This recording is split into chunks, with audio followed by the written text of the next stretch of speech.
Assalamualaikum warahmatullahi wabarakatuh. Kembali lagi di channel Jurnal Horor.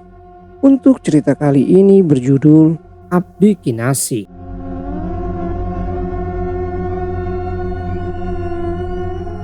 Kisah ini berawal di tahun 2010. Waktu Nia masih duduk di bangku SMA. Tepatnya hari Jumat saat ujian praktik seni tarian kuda kepang atau jaran kepang. Semua siswa kelas 1, 2, dan 3 memenuhi isi lapangan sekolah, memberikan sorak semangat untuk peserta ujian. Tarian yang mempertontonkan kelihayan peserta ujian agar mendapatkan nilai yang bagus, membuat beberapa pasang mata menikmatinya. Suara berisik siswa tak mengendurkan niat untuk mengabadikan beberapa momen dengan ponselnya. Namun tiba-tiba beberapa siswa berlari berhamburan, berteriak tak jelas, membuat sebagian siswa kebingungan apa yang sedang terjadi. Setelahnya, hampir separuh siswa yang berada di lapangan tersebut kesurupan massal. Memang dulunya sekolahan itu sering terjadi kesurupan massal. Namun kali ini paling parah. Hampir semua siswa kesurupan dengan menari di tengah lapangan. Tak butuh waktu lama. Setelah kedatangan Ustadz, kondisi waktu itu sudah mulai kondusif. Beberapa siswa diperbolehkan untuk kembali belajar, mengingat keadaan sudah membaik.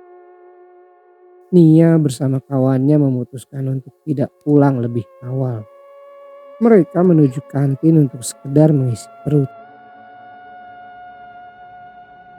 Tiba-tiba dari arah tak jauh dari pandangan Nia, ada siswa yang berlari meminta tolong. Ia berteriak membuat Nia dan kawan-kawannya berjingkat. Dengan nafas ngos-ngosan, ia berhenti sejenak mengatur nafas. "Kak, tolong, temanku kesurupan." Dengan tergesa-gesa, mereka pun berlarian menuju tempat di mana siswa yang kesurupan itu. Beberapa siswa dan guru yang sudah membawanya ke aula berharap tidak menular ke siswa lain dan membuat ricuh kembali. Waktu itu Nia merasa ada yang janggal ketika melihat Sari. Gerakannya meliuk-liuk, kepalanya berirama dengan gerakan tubuhnya seperti ular. Dengan doa bersama di aula, akhirnya siswa itu sadar, namun masih dalam kondisi linglung. Akhirnya atas persetujuan para guru, Sari diperbolehkan pulang dengan diantar oleh Nia dan beberapa temannya. Nia masih mencerna gerak-gerik Sari seperti bukan dirinya waktu itu. Ia berasumsi jika Sari masih diikuti oleh sosok itu.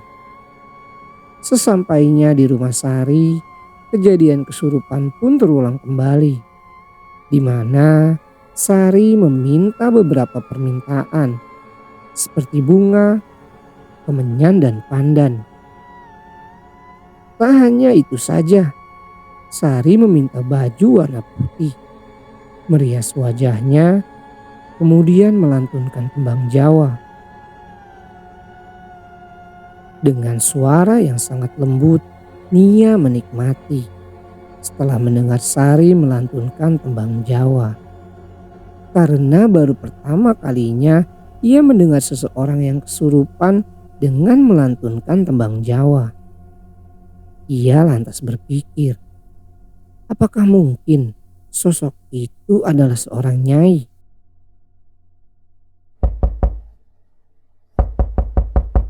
Terdengar suara pintu diketuk. Setelah seseorang mengucapkan salam dengan suara beratnya, Ibu Sari perlahan membuka pintu. Seorang laki-laki parubaya sedang berdiri dengan pakaian serba putih mengenakan sorjan di kepalanya. Ustadz yang sebelumnya dimintai pertolongan sudah datang. Kemudian proses ruqyah pun dimulai. Nia merasakan di dalam rumah itu seperti ada energi negatif yang cukup kuat. Ia tak tahan, kepalanya pusing, badannya merinding hebat. Nia tahu jika ia berlama-lama di sana, sesuatu yang tak diinginkan bakal terjadi. Namun sebelum itu, Nia melangkah keluar, menutup pintu rapat-rapat setelah berpamitan dengan pemilik rumah. Sesampainya di rumah, Nia bergegas untuk membersihkan diri, kemudian makan siang.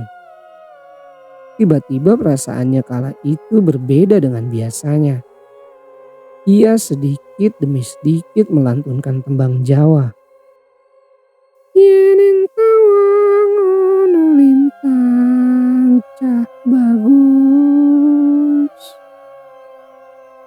Dengan sayu Nia menembang hingga ia tak sadar jika suara keras itu mengagetkan dirinya. Duk, suara lantang terdengar dari arah belakang. Bok Siti mengagetkannya.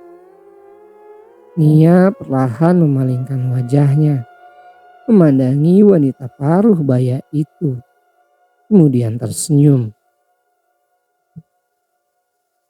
Keesokan harinya, setelah merasa sudah cukup melahap beberapa makanan yang sudah tersaji di meja makan, Nia berpamitan dengan Bok Siti, melanjutkan ujian praktik seni yang sebelumnya belum usai.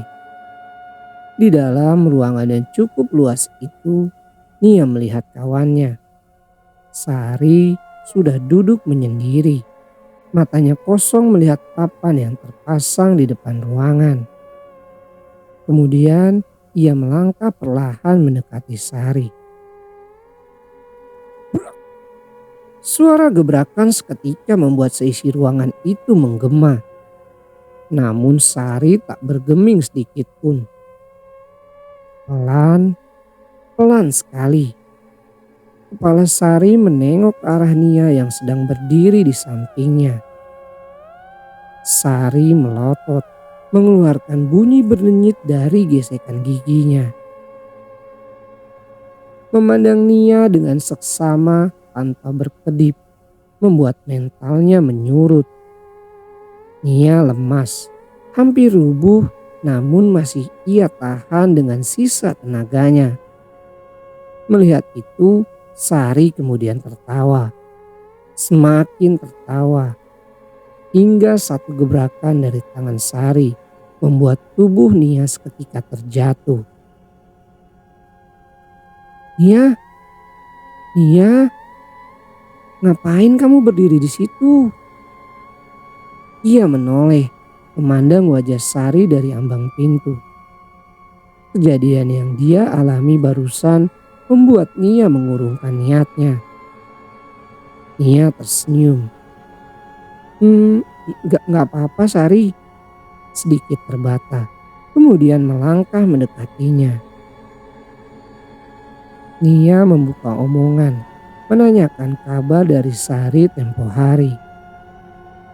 Setelah itu Sari menceritakannya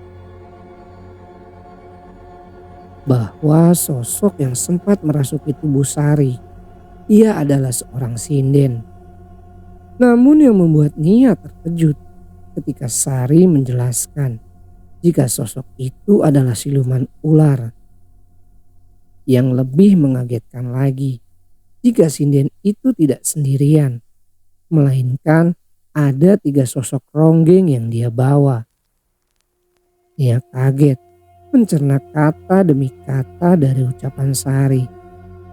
Kemudian ia berpikir, apakah mungkin salah satu dari ronggeng tersebut yang dia yakini sedang ikut bersamanya. Dan benar saja, sesampainya di rumah, Nia merasa ada yang aneh, seperti diawasi oleh salah satu sosok ronggeng tersebut. Dalam hal gaib, Nia memang sedikit lebih peka.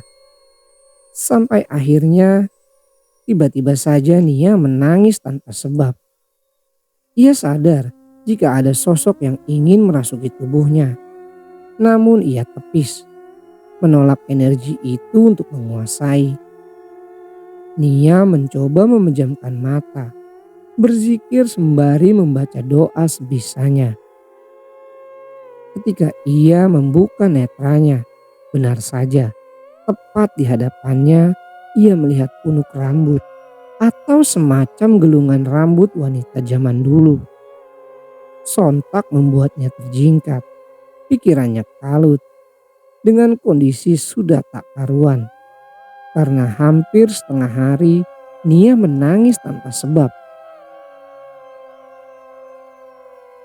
Mbok Siti yang bingung melihat kondisi anaknya segera mencari bantuan.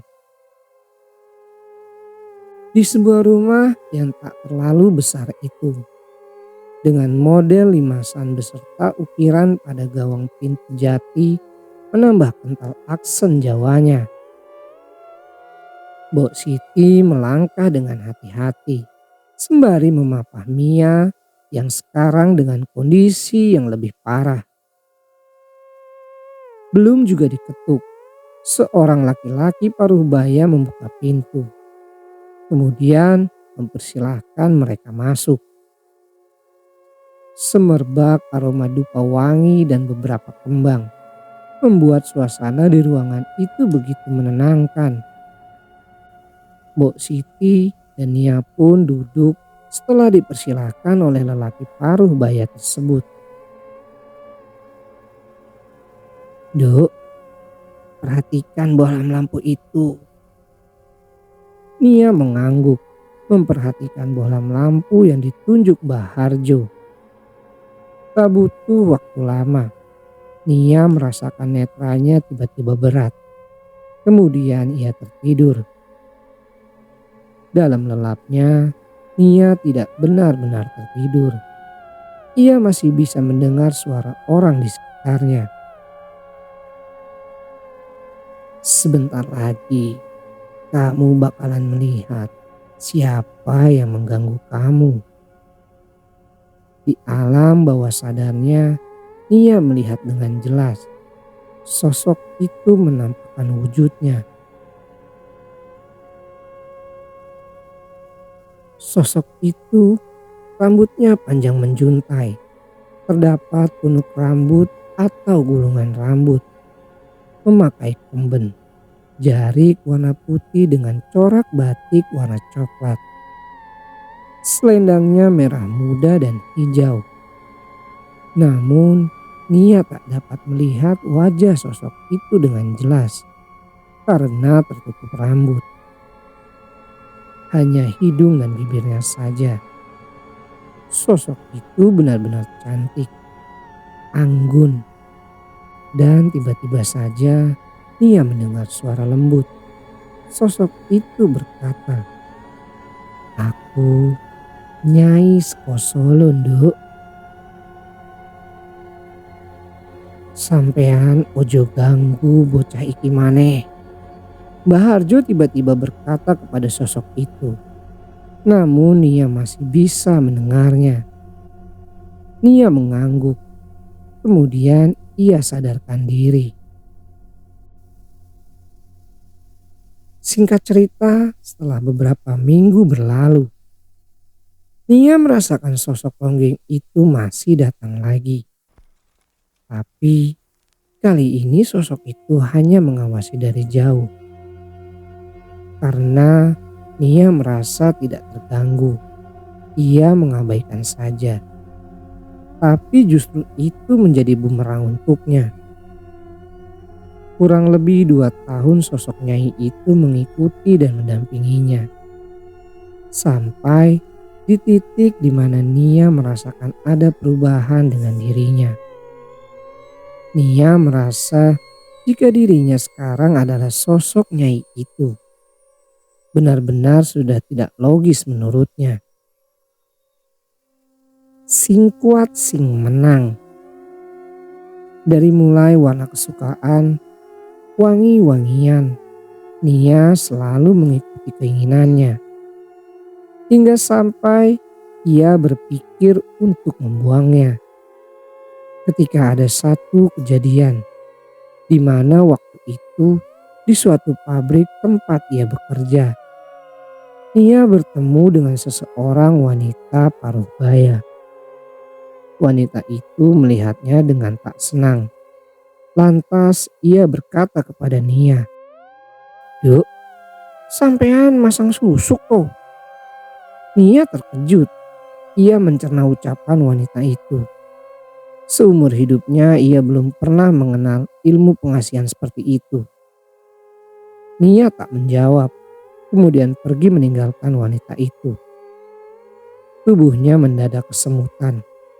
Nia tahu betul jika itu adalah awal dari kesurupan.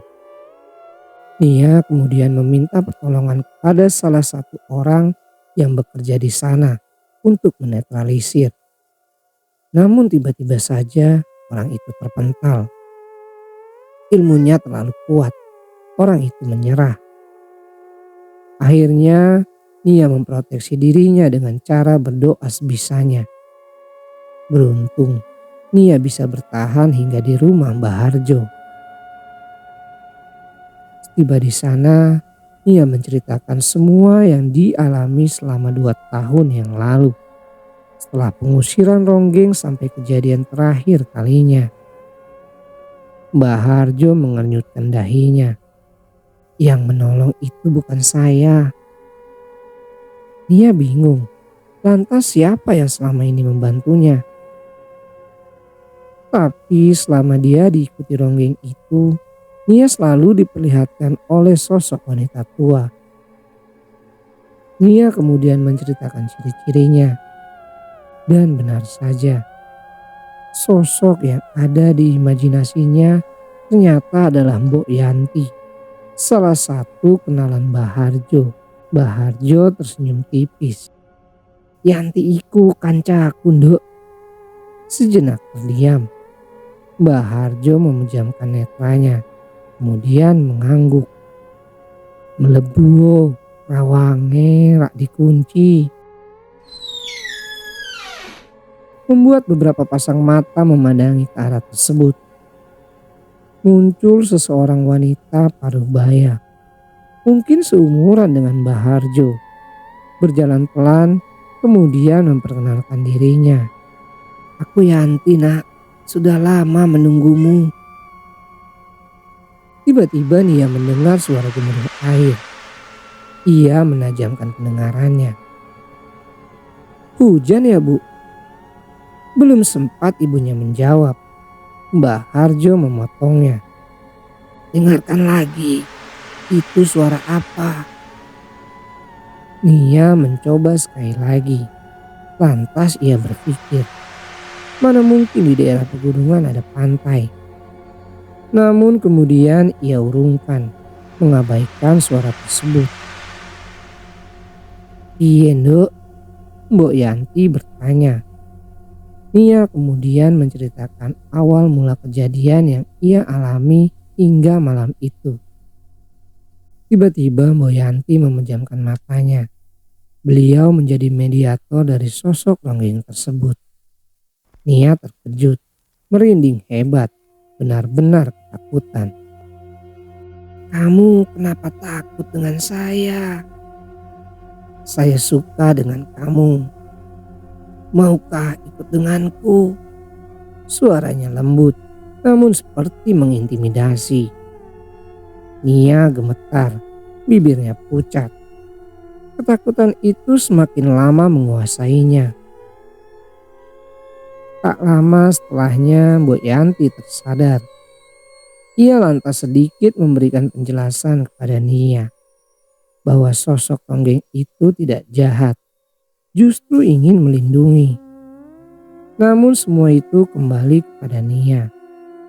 Akhirnya Nia memutuskan untuk membuangnya. Karena menurutnya sosok itu sudah memberikan pengaruh kurang baik. Nia kembali memejamkan netranya. Mbah Harjo dan Bu Yanti pun segera memulai ritualnya. Di sana, Di dimensi lain, tak lama setelahnya, Nia melihat cahaya terang, sangat terang. Nia melihat sosok wanita yang sangat cantik.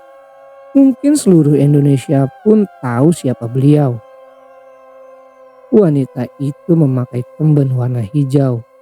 Lengannya dan tangannya memakai gelang. Ada roncean bunga melati persis seperti yang dilukiskan. Wanita itu adalah Nyi Roro Kidul.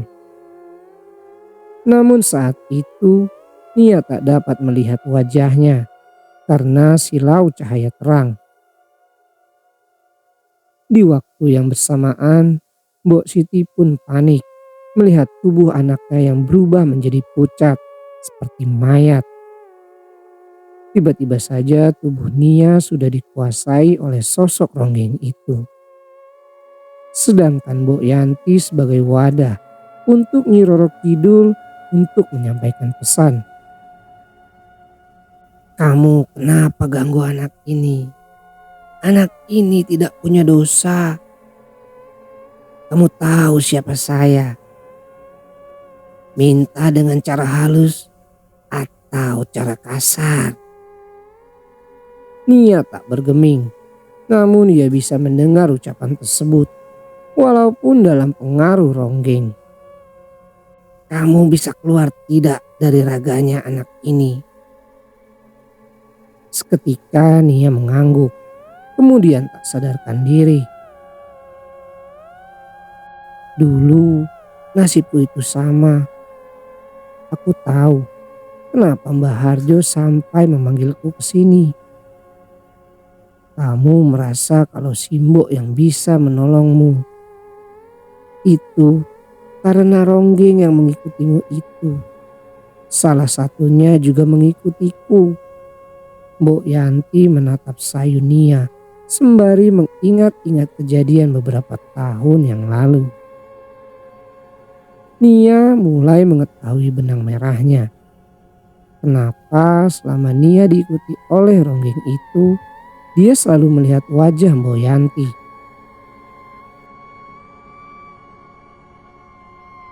Malam mulai larut.